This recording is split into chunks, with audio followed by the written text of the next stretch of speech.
వారు తెలంగాణ హాట్గా మారుతున్న పరిస్థితి. ఆంధ్రప్రదేశ్లో ఇవి ఉంటే తెలంగాణలో కూడా చాలా ఇప్పుడు బాగా వేడి పెరుగుతుంది.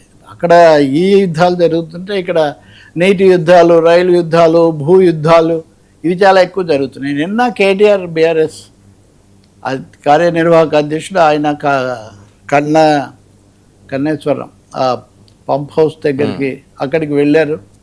వెళ్ళి ఇదంతా కేవలం రేవంత్ రెడ్డి ప్రభుత్వం యొక్క అసమర్థత వల్ల ఇవి రావడం లేదు, నీళ్లు రాష్ట్రానికి చాలా అన్యాయం జరుగుతుంది, ఒక్క వారం రోజులు కేసీఆర్కి ఇవ్వండి, మేము తెలంగాణ అంతా నీళ్లు పారిస్తాం, రైతులన్నింటినీ చేస్తామని ఆయన సవాల్ చేశారు. చేస్తే ఉత్తమ్ కుమార్ రెడ్డి ఇరిగేషన్ శాఖ మంత్రి ఆయన ఒక పవర్ పాయింట్ ప్రజెంటేషన్తో సహా ఆయన ఒక సమాధానం ఇచ్చారు.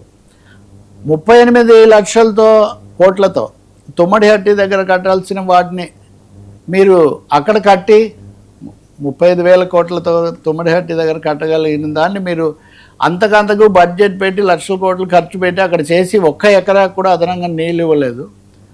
అక్కడ మేడిగడ్డకు కానీ ఇంకా ఇతర చోట్ల కానీ బ్యారేజీలకు వచ్చిన దెబ్బలు అవి తీవ్రమైనవి. నేషనల్ డ్యామ్ సేఫ్టీ అథారిటీ చెప్పిన ప్రకారం పూర్తిగా పరిశీలించి సాయిల్ టెస్టింగ్ చేస్తే తప్ప దాన్ని చేయలేము.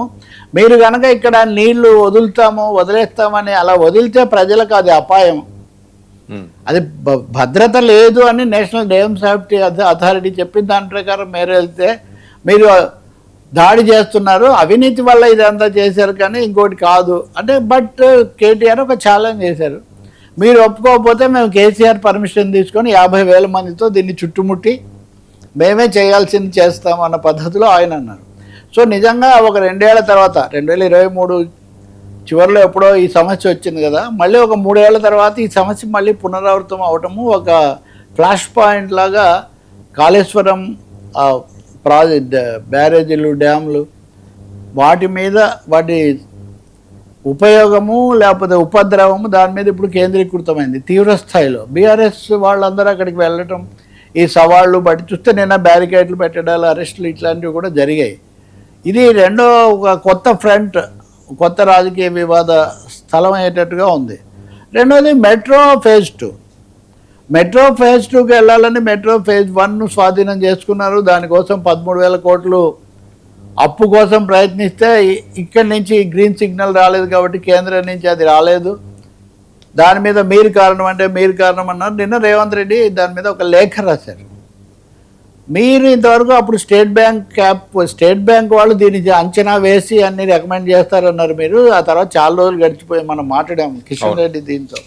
అసలు మీరు ఇంతవరకు వాళ్ళను ఉత్తర్వే ఇవ్వలేదు, వాళ్ళు చేయటం సంగతి తర్వాత మీరు తక్షణం జోక్యం చేసుకొని ఆ ఉత్తర్వులు ఇవ్వండి, లేకపోతే ఇప్పటికే చాలా వ్యయం భారం పెరిగిపోతుంది, సమస్య కూడా ఉత్పన్నం అవుతుంది, చాలా రోజు మెట్రో నడపడానికి అనేక సమస్యల మధ్య నడపాల్సి వస్తుంది అని చెప్పి ఆయన ఒక లేఖ చాలా వివరంగా రాశారు. కానీ బీజేపీ నాయకులు అది మాట్లాడుతున్న తీరు చూస్తే మటుకు అది ఇప్పుడేమీ అంత తేలిగ్గా క్లియరెన్స్ వచ్చేటట్టుగా మటుకు కనపడడం లేదు. సో ఇటువైపున ఈ మెట్రో వారు, రెండో వైపున కాళేశ్వరం వారు